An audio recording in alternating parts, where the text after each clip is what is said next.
विषयवस्तु रहेको छ अनमोलको जोडी प्रिन्सी खतिवडा। अनमोल केसी मुख्य भूमिकामा रहेको चलचित्र बाटुलो जुनमा प्रिन्सी खतिवडा अनुबन्ध भएकी छन्। प्रिन्सी अनमोलको अपोजिटमा देखिने भएकी हुन्। करिब 15 जनाले अडिसन दिएकोमा प्रिन्सी छनौट भएको निर्माण पक्षले जानकारी दिएको छ। प्रिन्सीले हिन्दी सिनेमामा सपनामा अभिनय पनि गरिसकेकी छन्। रिलिज हुन उनको चलचित्र बाँकी छ सपना।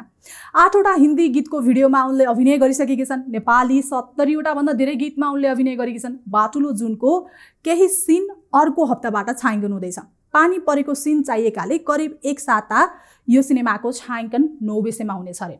बाँकी छायाङ्कन अनमोल केसीले जेरी अन टपको सुटिङ सकेपछि भदौमा हुने बताइएको छ।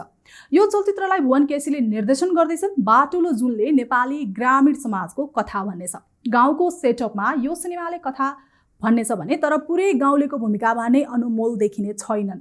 चलचित्र सनराइज पिक्चर्स प्रणालीको ब्यानरमा निर्माण हुनेछ। चलचित्रलाई प्रमोद प्रधानले छायाङ्कन गर्दैछन्।